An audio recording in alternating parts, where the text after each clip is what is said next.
Foi condenado a 18 anos de reclusão em regime inicialmente fechado Alex Balbino, ele que é acusado de ter cometido o crime de homicídio qualificado contra a vítima Efraim Pé de Rato, assim como era conhecido. Pois bem, iremos conversar com o juiz Dr. Marco Adriano, ele que vai nos dar mais informações a respeito do caso. Confira os detalhes. O Tribunal do Júri, respondeu por maioria aos quesitos de materialidade e autoria e também por maioria de votos reconheceu a qualificadora da impossibilidade de defesa. Então, em homenagem ao princípio da soberania dos vereditos, ele foi condenado por homicídio qualificado pela morte do Efraim da Conceição e, consequentemente, foi estipulada a pena de 18 anos de reclusão. Ele já cumpriu 1 ano e 5 meses, ainda tem 1 ano e 7 meses a cumprir, 16 anos e 7 meses a cumprir. Qual foi a parte fundamental desse processo todo para condenar ele a todos esses anos? Foi uma excelente pergunta. A investigação policial, do tempo que eu tenho aqui em Pedreiras, foi uma das melhores investigações já conduzidas pela Polícia Civil. A prisão dele ocorreu em Amarante. Coincidentemente, eu estava de plantão até nesse final de semana. Enviamos, o mandado já estava no sistema Banco Nacional de Mandado de Prisão, enviamos o mandado também por e-mail. E lá em Amarante ele foi preso sob a suspeita de envolvimento no assalto a banco. Quanto a esse assalto a banco, procurando no sistema TEMS, não há essa informação se o processo, o inquérito já foi encaminhado à justiça ou não, lá de Amarante. Quanto à investigação policial, quando ele foi abordado pelos policiais, foi apreendido em poder dele um celular. E o delegado Rafael, na época aqui do primeiro DP, pediu autorização judicial para o acesso às informações do celular. Então foi feita a quebra do sigilo telefônico e extraído todos os dados, inclusive as conversas de WhatsApp. A polícia fez um laudo pericial com todos os prints de conversas e todos os áudios. Então, essa prova foi uma prova robusta, que certamente influiu no convencimento dos jurados. Até porque, nessas conversações, ele afirma que já matou 2 em Pedreiras e afirma também que acabou com os pés de rato. Então, o Ministério Público fez a sua sustentação em cima dessa prova documental, essa prova pericial, e também em alguns depoimentos, inclusive o irmão da vítima, o Manassés, que afirma que a vítima, antes de morrer, ainda desfalecendo, teria afirmado que o Alex seria um dos autores desse atentado. Doutor, com todos esses argumentos que o senhor citou agora, acaba de ser quebrada a tese da defesa, que ontem disse que não havia nenhum argumento que comprovasse que, de fato, o acusado teria cometido o crime.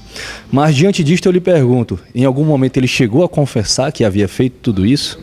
Em todos os depoimentos, seja lá em Amarante, seja aqui em Pedreiras, seja na primeira fase, na audiência, na primeira vara, ou ontem no júri, o acusado ele nega a participação, nega o envolvimento no delito. No entanto, a confissão dele não é uma prova essencial. Se ele confessasse, aí sim, haveria uma causa de uma circunstância atenuante, a pena dele seria reduzida pela confissão.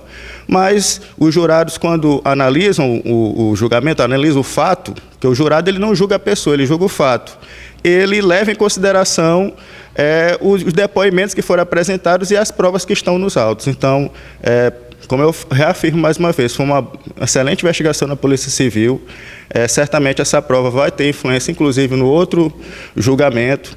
Eu ressalto aqui que essa prova, quando veio para o processo, tanto o Ministério Público quanto a parte, ou mesmo o juiz, eu como juiz, eu tenho o dever de, ao ser confessado um crime, ao ter conhecimento de um crime, através de uma prova de um processo, eu tenho o dever de remeter essa prova para o processo a que ele corresponde. Então, por isso, foi determinada o encaminhamento desse laudo também para a terceira vara, onde o Alex consta como acusado do homicídio, da morte do Josa Pé de Rato.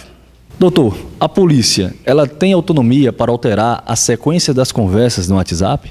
Excelente pergunta. O laudo pericial, quando ele foi elaborado, ele foi elaborado extraindo todas as conversas até o dia da apreensão. Então, todos nós, hoje a universalidade do acesso ao aplicativo WhatsApp, todos sabemos que quando nós enviamos uma mensagem, é marcado o horário do envio, a mensagem criptografada, não tem como alterar o conteúdo da conversa e nem o horário da conversa.